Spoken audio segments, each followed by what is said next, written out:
everybody.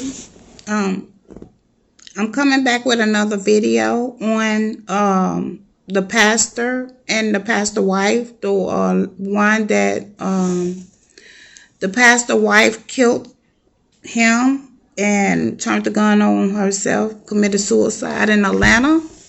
I just want to comment on that video that I seen, or the news that I seen, or whatever. I just want to say, being a Christian is hard enough. It's hard enough. Being a pastor's wife is hard enough, because we tend to try to save lives, try to teach people about God. We have a lot of responsibilities basically over other people's lives, like trying to help other people. And it's mighty strange that, as me being a Christian myself, or a pastor myself, it's like we have no one to turn to, nobody to talk to, you know.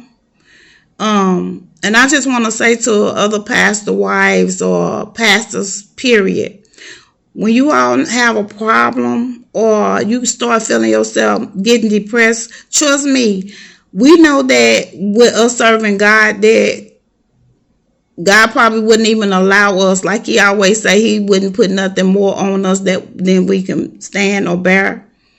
But a lot of times that's just not true. Like we live everyday life as well.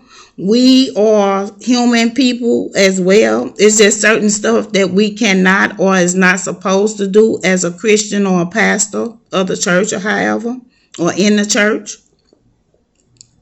Now, I don't know what that couple was going through, but what she was saying about the love, I don't know if it was like she was missing him, is that he was devoting himself and his life so much to the people in the church. I'm not going to even reach out to even try to say the man probably was cheating on her. I wouldn't even, as a pastor, I mean, we do hear about that stuff happening every day. Yes, we do.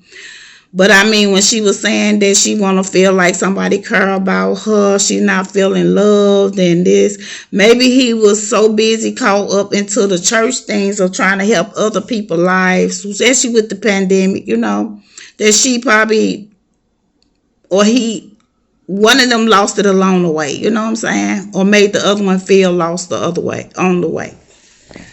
But anyway, it is hard though when you trying to serve God and you have your little trials that you go through, because trust me, just because we praise God don't mean our troubles get lighter. Actually, it gets harder, because this is the thing. We struggle from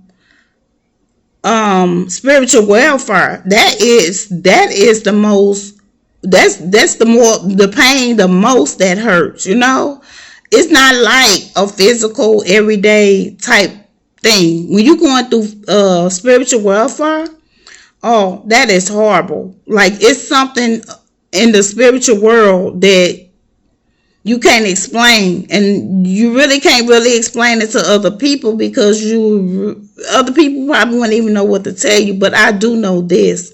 You do go through some struggles. Like, since I just became a pastor, right? And I've been having so many people coming for me. Like, it's just like the devil just sent people out the woodworks just to come and talk to me crazy, try to vex my spirit, like try to talk, just do voodoo, spell work on you and all this to try to block your life. I mean, that's just horrible, And sometimes the stuff actually do work, because you got to wait until God step in to stop it, and then that's what makes it so very hard. And then you don't have nobody to turn to and talk to about what you going through. That's also hard. Like, I could get on her and you could call me all day, all night, and I'm willing to help you through your problem. But who is there to listen to what's going on in me, in my mind, to help me? Only person I could go to is God, to See, pray to him and hopefully he answer me back, or give me, I pray every time, Lord, give me a sign that you are still with me, that you still working with me. But another thing too is that even though you don't have nobody to talk to, you don't have to sit there and accept depression or have a mental breakdown, Just this is what I do when I get depressed or I have so much stuff on me that I can't bear. I get up, I jump up. Like if I can't work, it drives me crazy. But I will jump up early in the morning, and you better believe me, I'm getting up and I'm getting out the house. To me, when you get out of your house, where you get stuck laying in the bed, laying around the house, that's when the devil tends to bother you the most. That's when you get the chance to be so relaxed that you can't do nothing but look at the things that's going on bad in your life or around you. So I just want y'all to be able to get up, do your favorite thing, whether it's listening to music. That's another thing. I just get in my car and just drive. Turn the music, the gospel songs on or whatever, and just drive. I talk to the Lord while I'm driving. I'm listening to the gossip. I'm listening to another preacher preach like T.D. Jakes or Jamal Bryan. I like him. I listen to them because they always seem to touch something that I'm going through at that time, and they preach on it. So that be letting me know that God is hearing my prayers and he's sending somebody to talk back to me and let me know what God is actually feeling and how is he there for me and helping me through it. So I just encourage y'all, whatever you good at, if you good at cooking, get up, just start cooking, cleaning, praying, turn the music on, play some gospel music, listen to some prayers, say some prayers, get on YouTube and listen to some meditation music and keep the evil eye out, because I'm finna tell you that Astro World, I'm here in Houston, that was just a disaster within itself. And I'm finna tell you all right now, after that Astro World happened, the whole Houston seemed like it just got demoned out.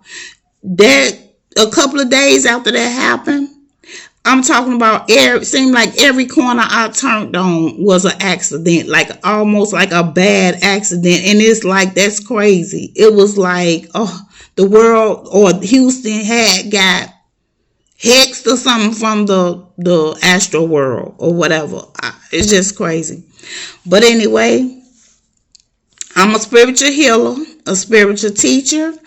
I work with crystals to help me. I wear my little evil eye bracelets, get you some evil eye bracelets and stuff to put around the house to protect yourself, to protect you. Now we really need to be protecting our soul and our spirit and our mind, because this stuff is real out here. The devil is real, and if he ain't never been real before, he real in this world today. People is going just losing their mind, taking people's lives, taking your own life, having these mental breakdowns and depressions. I refuse to let that be a part of me.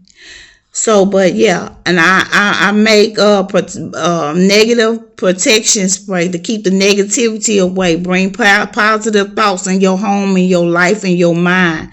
And when you get up in the morning, you spray yourself with this, with my spray, protection spray against the evil, whatever is evil I've been sent towards you, the evil. I use my crystals. I burn my little sage. I walk around my house every morning, every night before I go to bed, and I sage my house and I pray as I walk through with the sage. And you take the sage and you go outside your door, because honey, let me tell you, the outside world can break through.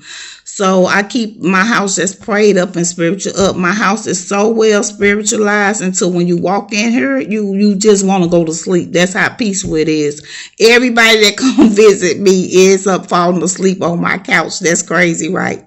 But yeah, but that's how good the Lord is in this home. And so I want to be able to work with other people to help y'all be able to protect your mind, protect your spirit, protect your soul, how to get up and protect yourself, period. from all the evil and negativity that's going on in the world today. Well, for your kids to bless you, your kids, everything, to let open up doors, let doors start opening up and God start being there for you.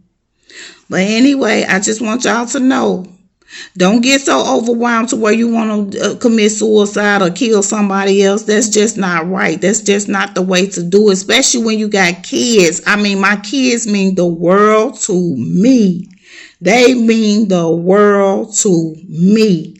And I will do anything to protect my kids from some harm. So ain't no way I'm finna go and try to kill myself to be away from my kids, because I know if I kill myself, I can't be there to protect them anymore.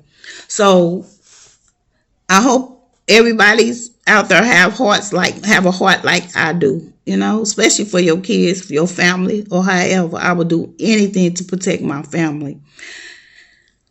So I have my boys. They 30. My son 30. My oldest is 32. My my middle boy is 28, and my daughter 20. And I tell you, I teach them how to keep their homes protected with crystals and negative sprays and sage, and how I teach my kids, or taught my kids, how to pray. I talk to my kids, my boys, about God and how women watch your surroundings. I was messing with a guy that ended up with a girl that all she know to do is do voodoo on him and me to keep us apart. Every time she thinks he finna try to come back my way, she'll go break in the kitchen with the little spell work to keep him away. Baby, let me tell you something.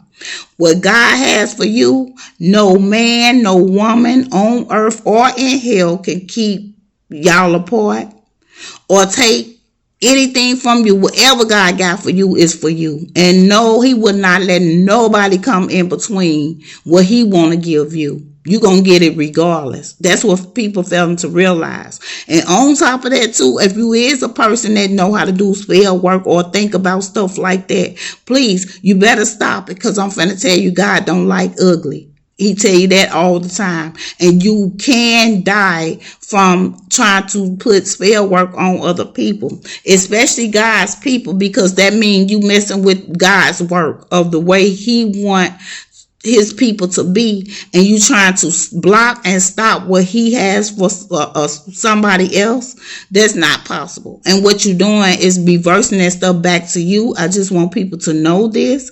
I want you to know that God is truly real. When you in that dark world, you don't even want to think about, the light. So God wants people to stop, because he will take your life or your kid's life or whatever, something that means the most to you. God will take that away from you, whether it's money, furniture, house, cars, whatever it is that you love. He will take it away, and he will put you in the most darkest place that you will never be able to come back from. So please take heed on when you're trying to mess somebody's life up, or when you're thinking negative about somebody else's life. Try to keep your mind positive as possible. Stay on God's side, people, because I'm telling you, the world is really winding up and it's coming straight to an end. That's why the devil is here trying to take as many people. You see that Astro World, how crowded it was? Now just think, if that boy had been able to made all them people die, whatever he was doing, whatever they say he was doing, shall I say. I'm not blaming him of anything, but whatever they say he was doing, the ritual singing, whatever it was that was making people fall out and die and all of this, just think had that would have worked with all them people, that looked like it was half of the world in the Astro World. Just think about it. So the devil is real, and so is God. I just want y'all to know this. So anyway, stay prayed up. Start cleansing your soul, cleansing your mind and your heart. Open your heart and love, and give back to people. God just wants us to love each other this day. Okay? Thank you, and be blessed. My name is Pastor T, and I love you all. Have a good day. Bye.